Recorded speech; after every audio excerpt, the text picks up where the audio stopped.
My father believed that when a painter dies, God lets them paint the sky one last time. That's why some sunsets are so unbearably beautiful. I thought that was the most pathetic thing I'd ever heard. Until the evening I couldn't stop crying, staring at the sky, and finally understanding. I grew up in a small apartment in Yaroslavl. 3 rooms, peeling wallpaper, and paint everywhere. On the floor, on the curtains, on my father's hands, always on his hands. His name was Mikhail, but I never called him that. He was just Papa. He was a painter, not a famous one, not even a recognized one. He sold maybe 2 or 3 pieces a year, usually to neighbors who felt sorry for us, or to a small gallery that paid almost nothing. But he painted every single day, like it was breathing. When I was maybe 5 or 6, I remember sitting on the windowsill one evening, watching the sky turn red and gold. I asked him, "Why does the sky do that? Why does it look like someone set it on fire?" He put down his brush. He came and sat next to me, and he said, very quietly like he was telling me a secret, "Sasha, when a painter dies, God gives them one last gift. He lets them paint the sky. Just once. And that's what we're seeing right now. Someone beautiful just left this world, and they're saying goodbye." I believed him completely. I was 5. Of course I believed him. For the next few years, every sunset was a funeral I didn't know about. Every streak of orange across the clouds was a painter somewhere, finishing their last canvas. I'd press my nose against the cold glass and whisper, "Rest well." My father would smile and go back to painting. He always had a canvas on the easel, always. And then I turned 13, and the magic died. Not all at once. Slowly, the way things rot, I started noticing things I hadn't noticed before. Or maybe I'd always noticed them, but hadn't had words for what they meant. My mother, Vera, worked double shifts at a textile factory. She came home with her shoulders hunched and her feet swollen. She never complained. She just ate whatever was left in the pot, washed her uniform in the sink, and went to bed. Then woke up and did it again. My father painted. I remember once I was maybe 14. I came home to find the electricity had been cut off. We hadn't paid the bill in 2 months. My mother was sitting in the kitchen in the dark, not crying, just sitting. And my father was in his studio with 3 candles lit around his easel, working on a painting no one had ordered, no one would buy, and no one asked for. I stood in the doorway and I hated him. Not the dramatic teenage kind of hate, the quiet, grinding kind. The kind that builds in your chest over years until it becomes part of your posture, part of how you hold your jaw. I started working at 16. Anything I could find, loading boxes at a market, washing dishes, carrying construction materials on weekends. I gave everything to my mother. She'd take the money and look at me with this expression I didn't understand at the time. Something between gratitude and grief. My father and I stopped talking. Not from a fight. We just ran out of things to say. He'd ask about school. I'd answer in one word. He'd try to show me a new painting. I'd walk past it like it was furniture. Once, I was 17, he stopped me in the hallway and said, "Sasha, I know things are hard, but art is—" I didn't let him finish. "Art doesn't pay for medicine, Papa." He went quiet. I walked out. I didn't know then that my mother had been hiding how sick she was for almost a year. She had a kidney condition. Chronic, worsening, treatable, if treated early and properly, but treatment cost money, and she'd been rationing her medication for months, buying the cheapest alternatives, skipping doses to make the prescription last longer. By the time I found out, she was in a hospital bed, and the doctors were using words I had to look up in a dictionary. I tried. I want to be clear about this. I tried everything I knew how to do. I picked up extra shifts. I borrowed from a friend. I sold my bicycle, my watch, a jacket I'd saved up for. I called the factory where she worked, asking if there was any kind of support fund. There wasn't. I was 18 years old, and I was trying to hold water in my hands. She died in March. The trees outside the hospital hadn't bloomed yet. The sky that day was the color of dirty concrete, flat, gray, offering nothing. I stood outside the hospital and looked up, almost out of habit. No sunset, no painter's goodbye, just gray. I think that's when I decided beauty was a lie. A comfortable story for people who couldn't face the truth, and my father had spent his whole life telling that lie. Years passed. I moved away. I built a life, deliberately, carefully, the way you build something when you're afraid of it falling apart. I became an engineer. Steady work, steady pay. I married a woman named Lena. Warm, patient, smarter than me in most ways that count. We had a daughter. We named her Anya. Anya was extraordinary from the beginning. I'm not saying that the way all fathers say it. I mean she was genuinely, almost unsettlingly observant. She'd notice things adults walked past.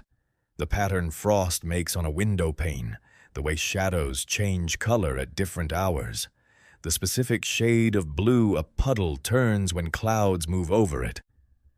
When she was 7, she asked for a sketchbook for her birthday. Lena looked at me, waiting. I said we'd think about it. We got her a science kit instead. When she was 8, she started drawing on the backs of her homework pages. Careful, detailed drawings of birds, hands, the view from her bedroom window. Her teacher mentioned it in a parent meeting. Anya has a real talent for observation.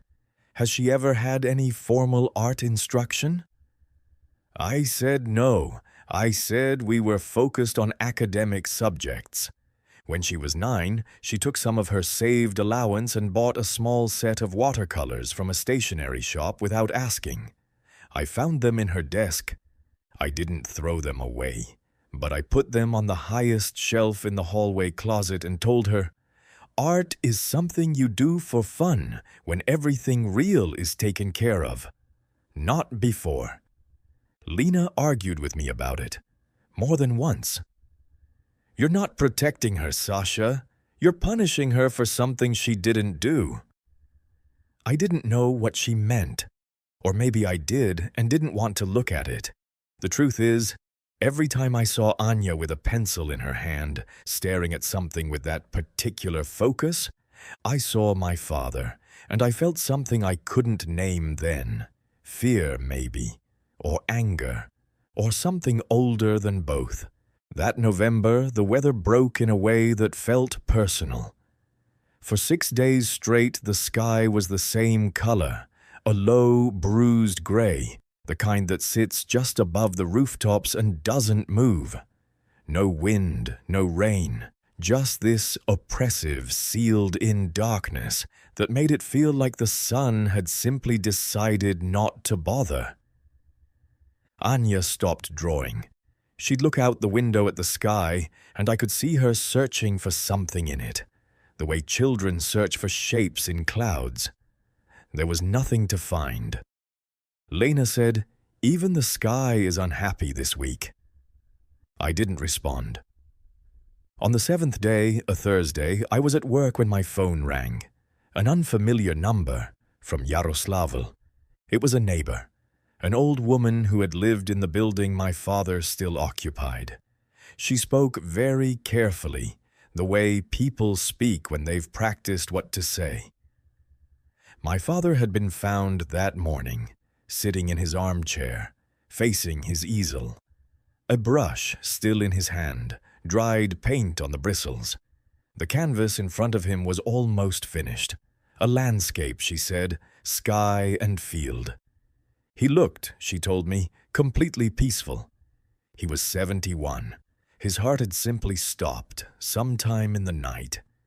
He hadn't called anyone. He hadn't been sick as far as anyone knew. He just finished what he was working on, and then he was gone. I sat in my car in the parking lot for a long time after that call. I hadn't spoken to my father in 4 years. Not from a fight. We'd stopped having those. Just silence, maintained by both of us with the same stubborn, cowardly consistency. I thought I had more time. I think most people who lose a parent they've been distant from think that. There is always, somewhere in the back of the mind, this vague intention. One day, I'll call. One day, when I'm ready. One day, when I've worked out what to say. One day never comes, and then it can't. That November, the weather broke in a way that felt personal.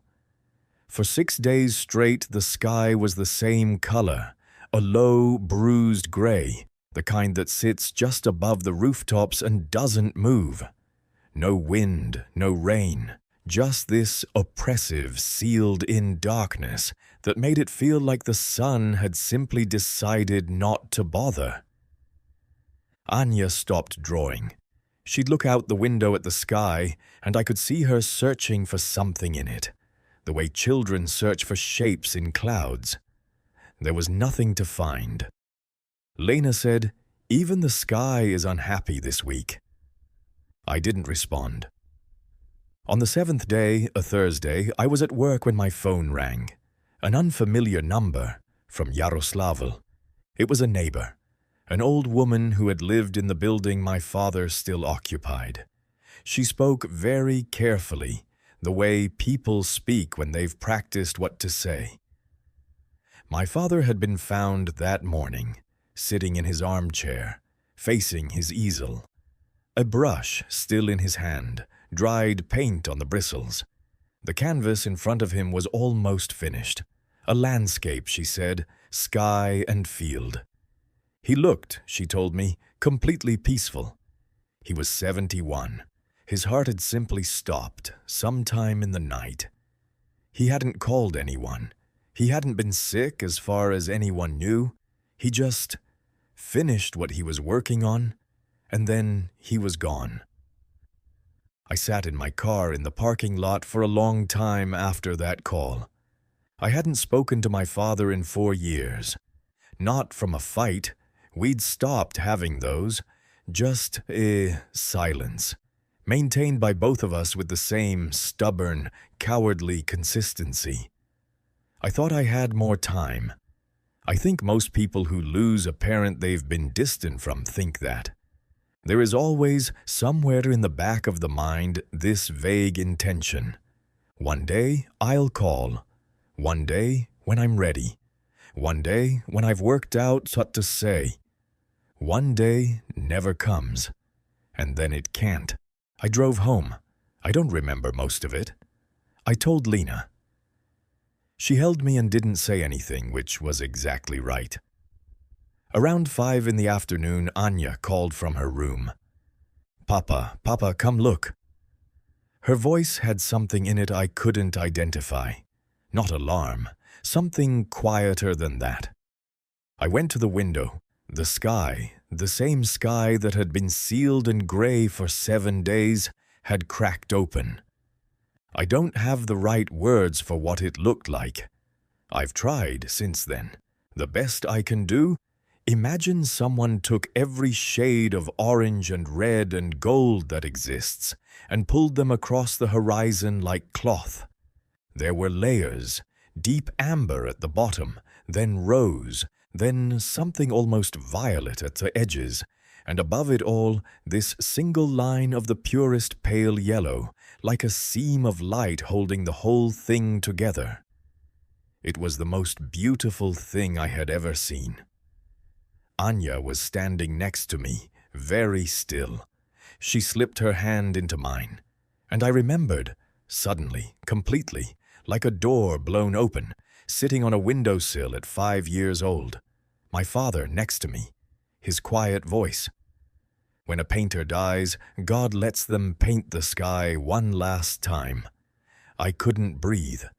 I stood at that window and I cried in a way I hadn't cried since I was a child. Not neat, controlled tears, but the kind that come from somewhere without a name, that shake your whole chest, that feel like something breaking and something opening at the same time. Anya didn't ask why. She just stood there, holding my hand, looking at the sky. After a while, she said very softly, "It's really beautiful, Papa." "Yes," I said. "It is." The next weekend, Lena and I drove to Yaroslavl to handle my father's affairs. His apartment was exactly how I remembered it. Small, cluttered, smelling of linseed oil and old wood. But what I hadn't expected was the paintings. They were everywhere, stacked against every wall, layered behind furniture, rolled in tubes in the hallway. 40 years of work, hundreds of canvases, landscapes mostly, Russian landscapes, fields and rivers and skies in every possible light and season. Some finished, some abandoned mid-stroke, some barely begun. I stood in the middle of his studio, and I understood for the first time what his life had actually been. Not a failure to provide. Not a selfish retreat into beauty while the real world burned. He had been paying attention. Every single day for 40 years, he had been paying careful, faithful attention to the world, and trying to make something of what he saw. He had been doing what he was made to do, and he had done it until the very last night of his life. I loaded the car with as many paintings as I could fit. The rest I arranged to have transported. When we got home, Anya helped me carry them in. She moved carefully with each one, holding them the way you hold something fragile and valuable. She kept stopping to look. That evening, I went to the hallway closet. I reached up to the highest shelf. I took down a small set of watercolors, still in the box, the colors barely used. I brought them to Anya's room. She looked at them, then at me. "If you want to learn properly," I said, "I'll find you a teacher, a real one." She didn't say anything. She just hugged me. Hard, the way children hug when they mean something they don't have words for yet. Over the following weeks, we hung my father's paintings through the apartment, the hallway, the living room, the kitchen. Anya spent hours looking at them, asking questions I didn't always know how to answer. Why did he use so much gray here? What time of day is this? Do you think he was happy when he painted this one? I didn't know. I should have asked him. I had so many years in which I could have asked him. But I watched my daughter look at her grandfather's work, this man she never really knew, and I thought, maybe this is how it continues. Maybe this is what he was doing all along. Not just painting, leaving something behind that would survive him. That would find the people who needed it, even if it took a generation to get there. I still look at sunsets differently now. Not everyone. I'm not a romantic, and I haven't become one. But sometimes, when the sky does something extraordinary, I'll stop whatever I'm doing and just watch. And I'll think, someone beautiful just left this world, and they're saying goodbye. My father believed that. He believed it his whole life.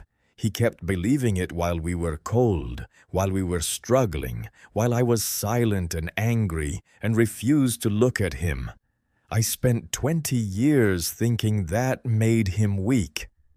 I think now it might have been the bravest thing I've ever witnessed, to hold on to beauty when the world gives you every reason not to. I don't know if there's a God who lets painters paint the sky. But I know that on the evening my father died, the sky was the most beautiful I have ever seen.